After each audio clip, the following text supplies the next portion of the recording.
Cumprimento a igreja com a paz do Senhor. Eu gostei do termo, né? Cumprimentos haddadianos com a paz do Senhor. Opa, acho que vocês se identificam mais com esse termo, né? Glória a Deus. Queria pedir aos irmãos que pudessem abrir as suas Bíblias no livro de Lucas, capítulo 15, verso 11 em diante. Eu vi que vocês declamaram os princípios, né? Nós vamos falar de uma pessoa que não obedeceu esses princípios aí. E aí vamos ver a consequência, né? Na vida dele. Deus tem uma palavra para nós nessa noite. E eu quero agradecer a Ele essa oportunidade de estar na casa dele ministrando para vocês. Peço a ajuda dos adolescentes porque para mim é um desafio. É uma faixa etária assim que eu estou com vergonha de pregar para vocês. Então vocês precisam me ajudar. Porque às vezes a gente parece, esse tio aí apareceu aí para falar comigo. Eu não estou muito habituado a lidar com a faixa etária de vocês. Então peço que vocês me ajudem. Tenham piedade de mim. Fiquem comigo, não desistam, porque Deus vai falar com você nessa noite. Amém? Lucas 15, verso 11 diz assim, em diante. E ele disse, certo homem tinha 2 filhos, e o mais jovem deles disse ao pai, Pai, dai-me parte dos meus bens, aqui tenho direito. E ele dividiu-lhes os seus haveres. E poucos dias depois, o filho mais jovem, ajuntando tudo, partiu para uma terra distante. E ali desperdiçou os seus bens com uma vida desordeira. Havendo ele gastado tudo, houve naquela terra uma grande fome. E ele começou a passar necessidade. E ele foi e juntou-se a um dos cidadãos daquela terra, e ele o enviou aos seus campos para alimentar os porcos. E ele desejava encher o seu estômago com as cascas que os porcos comiam. E nenhum homem lhe dava nada. E ele, caindo em si, disse, quantos servidores do meu pai têm pão suficiente de sobra, e eu aqui perecendo de fome? Levantar-me-ei e irei ao meu pai, e lhe direi, Pai, eu pequei contra o céu e perante ti, e não sou mais digno de ser chamado teu filho. Faze-me como um dos teus servidores. E ele levantou-se e foi para o pai. Mas ele, estando ainda longe do caminho, o seu pai o viu e teve compaixão, e correndo, lançou-lhe-se ao pescoço e o beijou. Amém. Podemos assentar.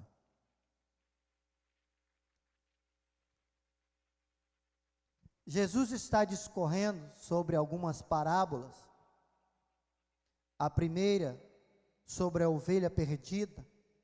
E essa parábola, ela começa de uma razão de 100 para 1. Depois ele fala sobre a dracma, de 10 para 1.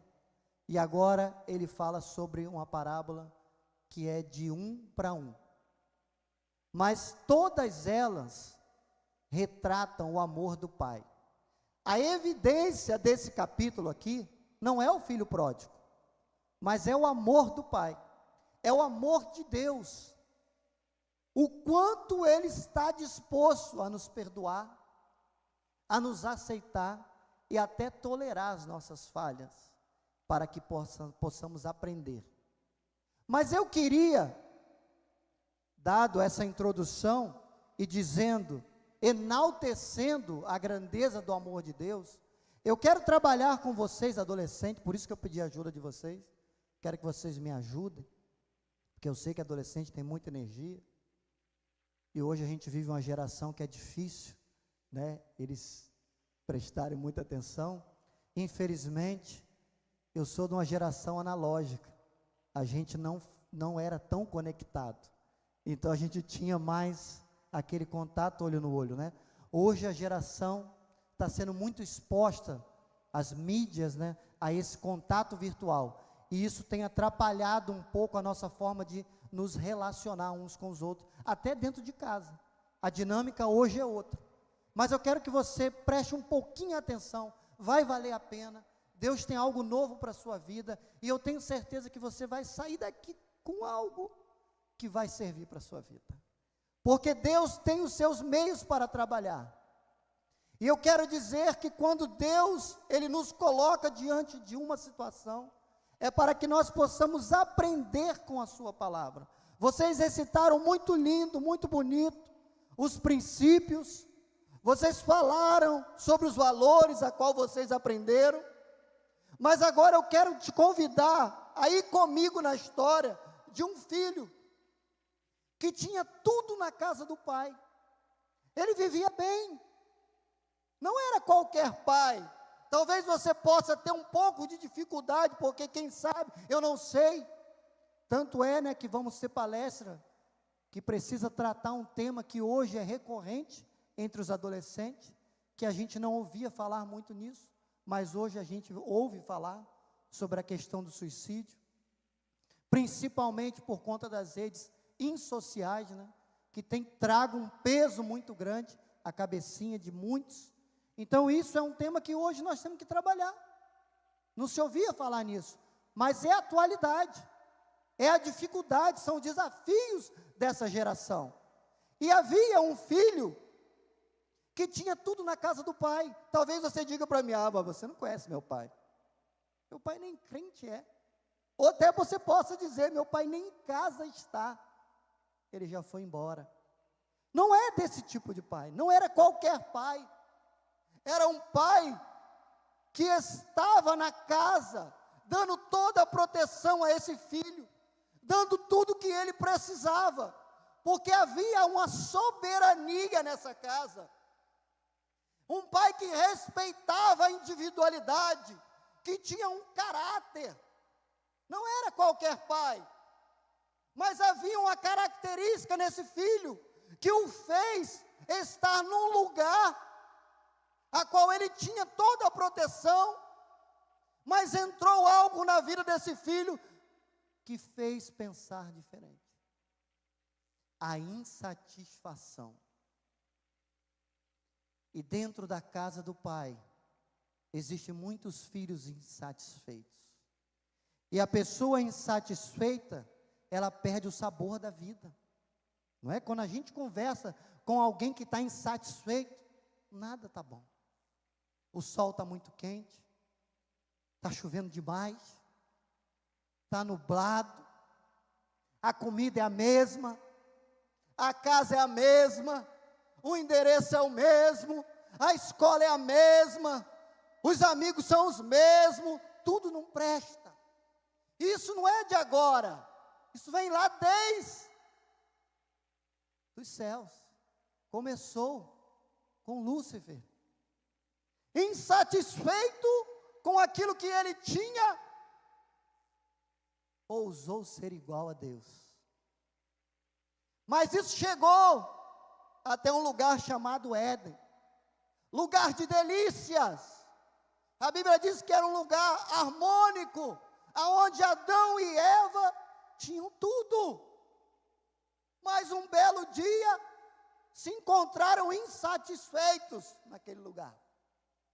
E ousaram desobedecer a Deus. E aí introduziu a nós um jugo, o pecado, a qual nós herdamos de Adão. E assim por diante a humanidade vem, passando gerações, cada uma no seu desafio. E aqui nós encontramos esse filho insatisfeito, sem sabor na casa do pai. E aí o que ele pensa? Não reconheço a soberania do meu pai, não valorizo o caráter dele, e quero viver a minha vida. não tendo que respeitar a individualidade de quem convive comigo. Vou viver do meu modo, vou viver como eu quero, porque aqui já não dá mais, essa casa já não me abriga mais, eu quero sair. E aí ele pula da insatisfação para um passo pior, a rebelião. E ele vai para o pai, versículo 13 nós lemos: pede ao pai a sua herança. Ele nem tinha direito, vejamos bem, ele não tinha direito. O pai ainda estava vivo, mas era como se ele dissesse: eu já não te reconheço mais, para mim você já está morto. Às vezes nós estamos assim na casa do pai, não reconhecendo a sua soberania, não reconhecendo o seu caráter, não respeitando a individualidade de cada um, e nos encontramos insatisfeitos. E aí pulamos para o estágio de sair da casa do pai. Dá tudo que é meu, eu vou embora, eu não quero mais ficar nessa casa. E aí ele vai embora, vai viver como se não houvesse amanhã. Ah, essa casa não estava bom. Agora, ele é um infeliz inconsciente, não sabe ele o que ele vai enfrentar.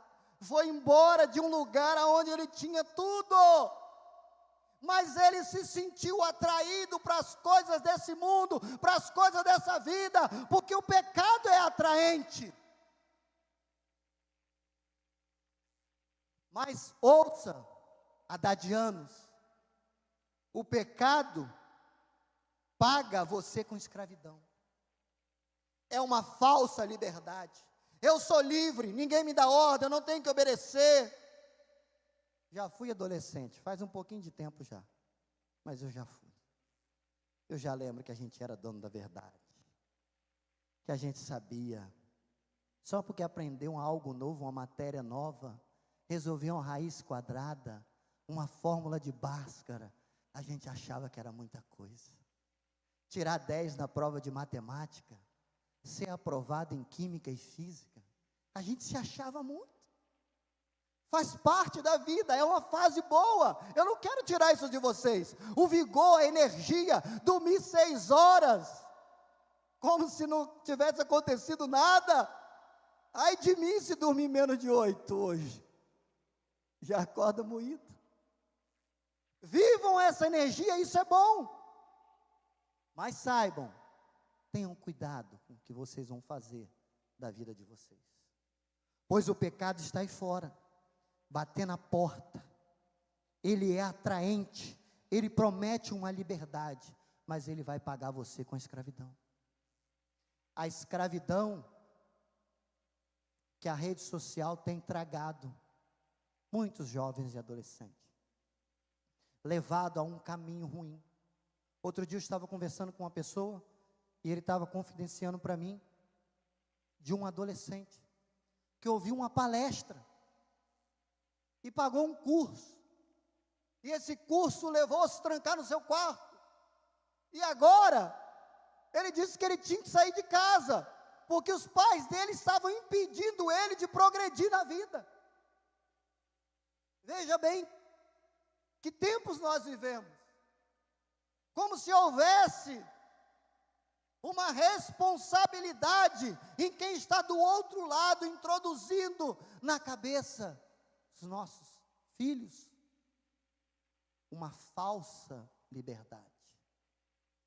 Você precisa desafiar, você precisa confrontar, porque os seus pais estão impedindo você, e você já não reconhece mais a mordomia da casa do pai. Você já não conhece mais o governo. Você já não reconhece mais o senhorio de Cristo na sua vida através dos seus pais. Faz você pensar que agora não. Eu já tenho condição de tomar as decisões da minha vida. Se rebeliar contra o pai, sair escondido, fazendo aquilo a qual não lhe foi permitido.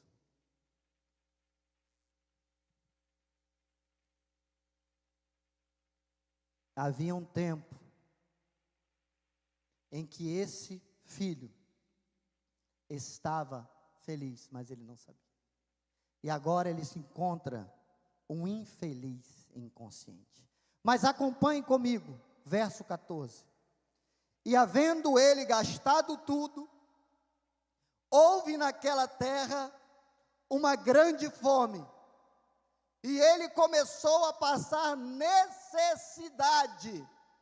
Veja bem que eu disse que ele era um infeliz inconsciente. Agora ele vai para um outro estágio. Ele continua infeliz, mas ele é consciente, porque ele foi comer com os porcos.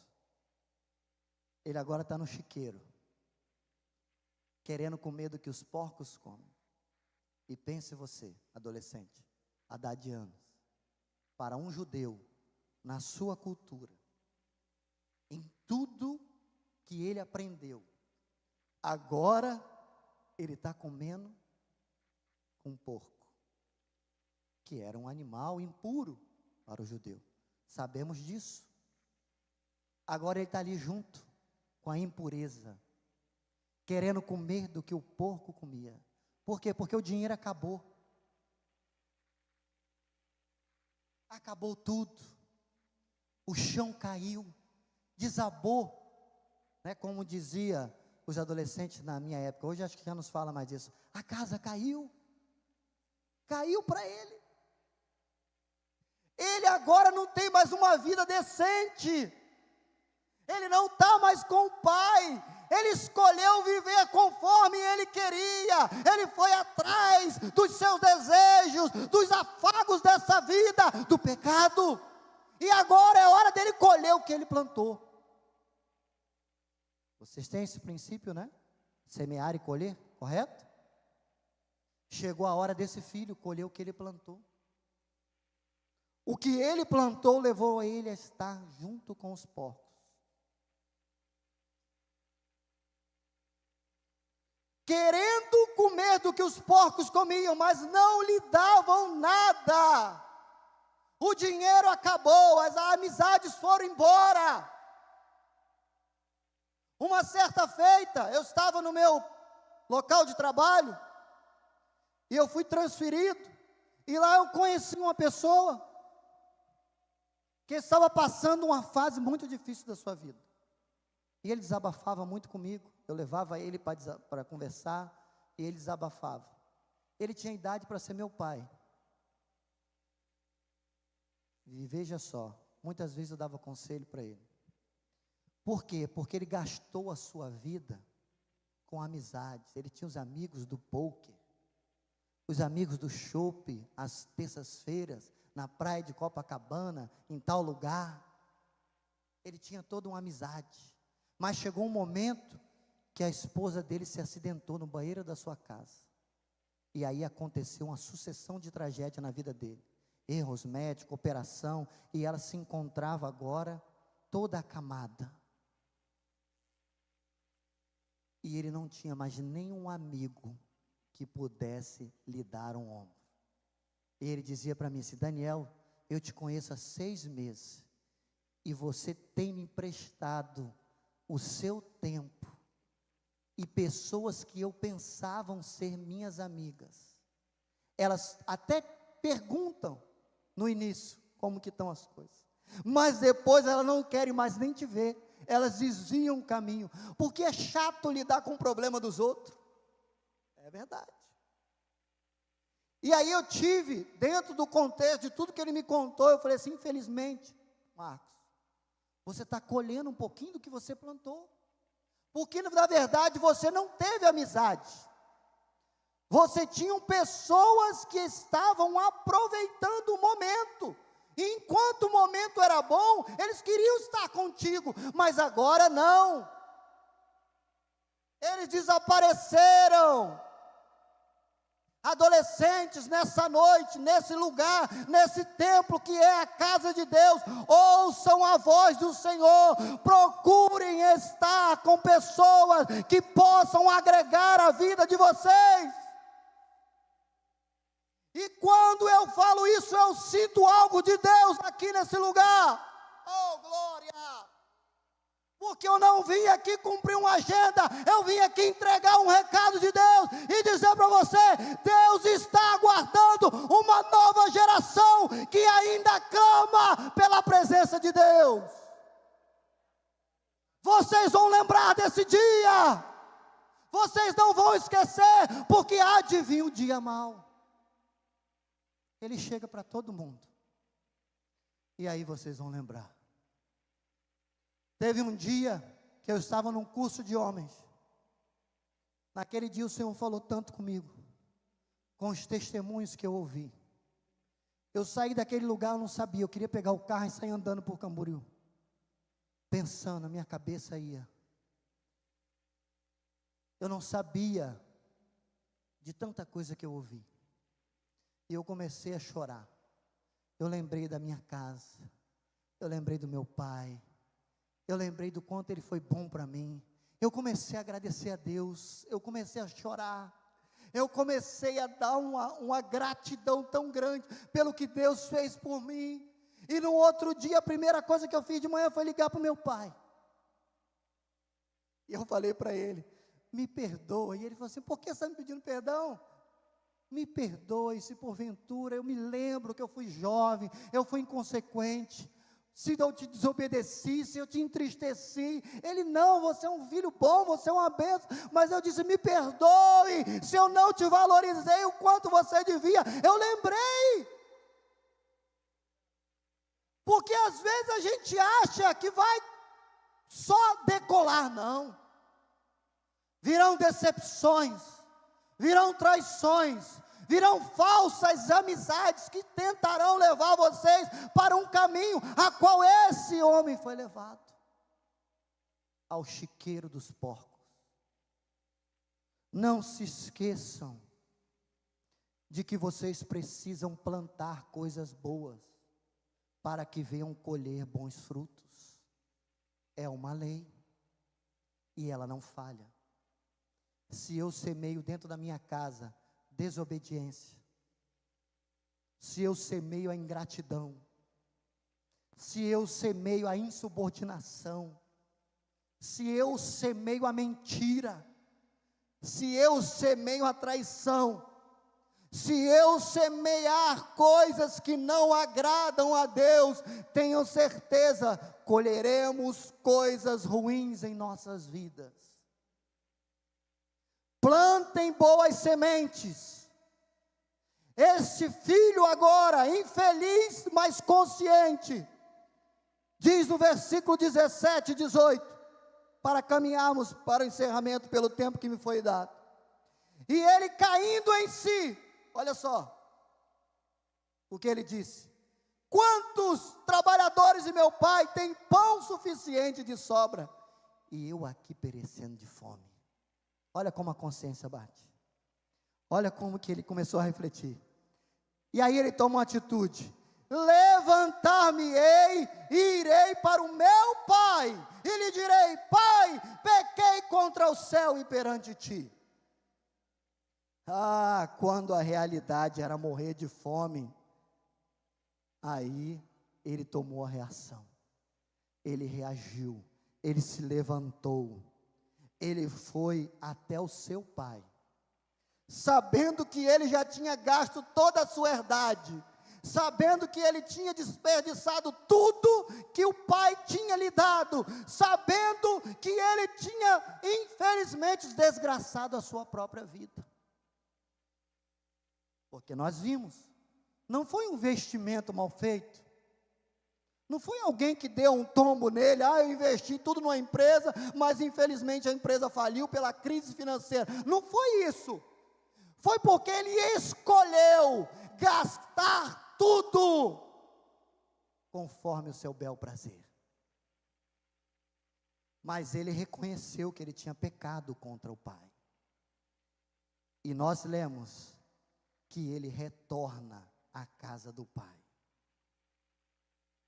Ele retorna pensando ele, não mais na condição de filho. Eu não mereço ser filho. mas eu quero voltar como empregado, porque o empregado do meu pai come pão, não lhe falta o de comer, mas eu aqui estou perecendo. Eu quero dizer para você, que independente do que venha acontecer na sua vida, independente do que aconteça, e aí eu falo para os pais também,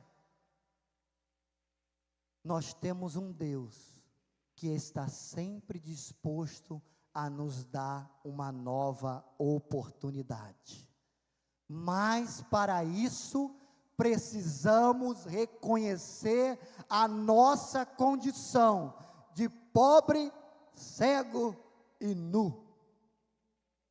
Voltar à casa do Pai foi o que ele escolheu, e bem ele fez. E quando ele chegou lá, o pai não estava dormindo. Aleluia! O pai não estava nos afazeres, mas visualize comigo, era aquele pai que sentava na varanda e ficava, ele decidia, quem sabe meu filho pode retornar para casa.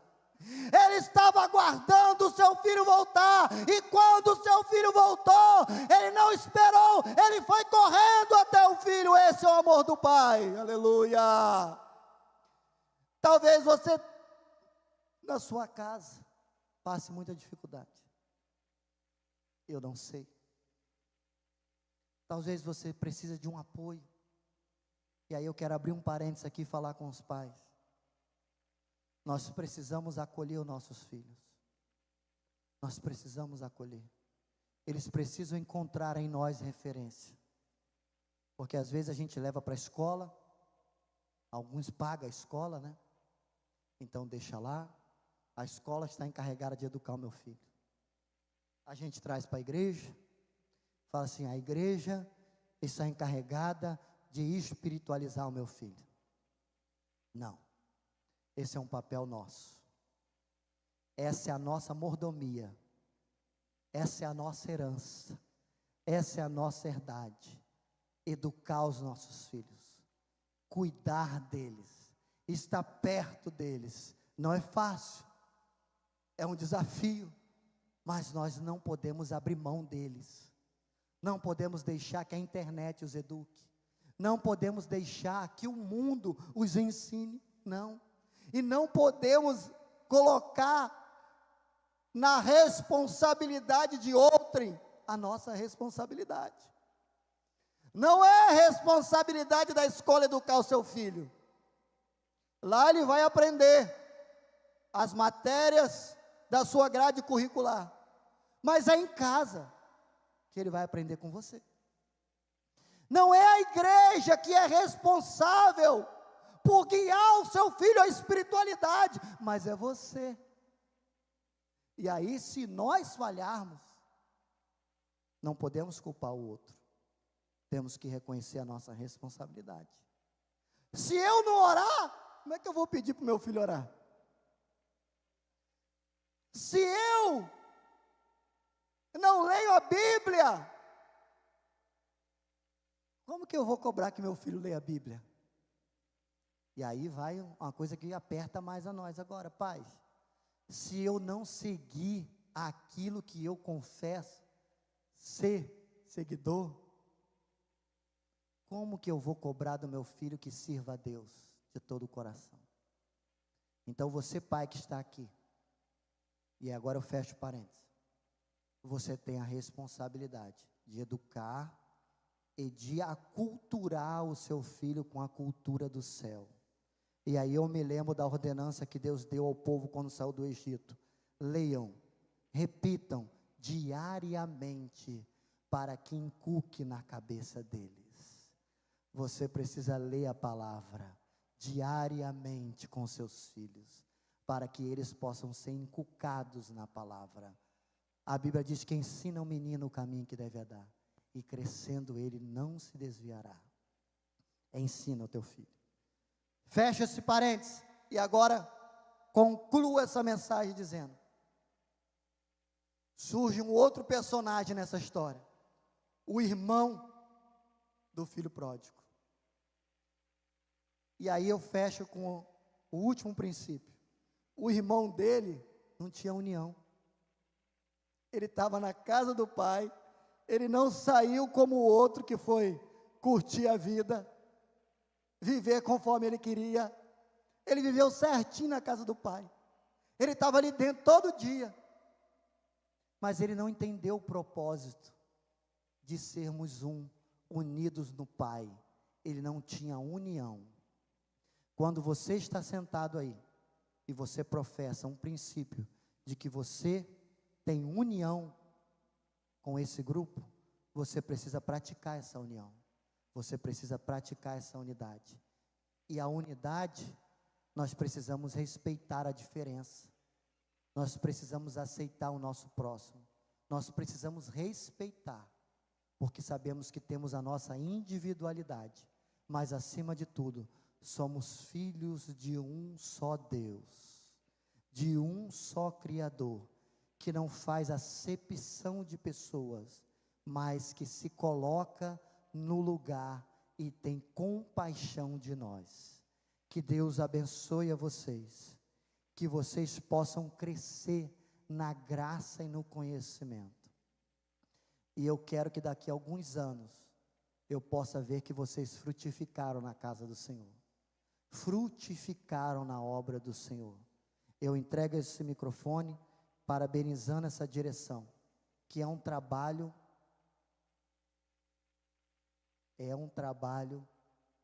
árduo, não é fácil. Mas eles estão investindo em vocês, eles acreditam em vocês, eles esperam o melhor de vocês, como pais esperam de filhos. Valorizem isso, não estejam entre vocês de forma como se fosse algo obrigatório, mas estejam entre vocês e compartilhem essa união, vivam essa união, desfrutem dessas boas amizades. E acima de tudo, sejam amigos do Pai. Ele quer se relacionar para você. Cristianismo não é uma religião. Deus não nos chamou para sermos religiosos. Ele nos chamou para que tenhamos relacionamento. Você já falou com Ele hoje? Se ainda não, se coloque de pé. Nós vamos orar.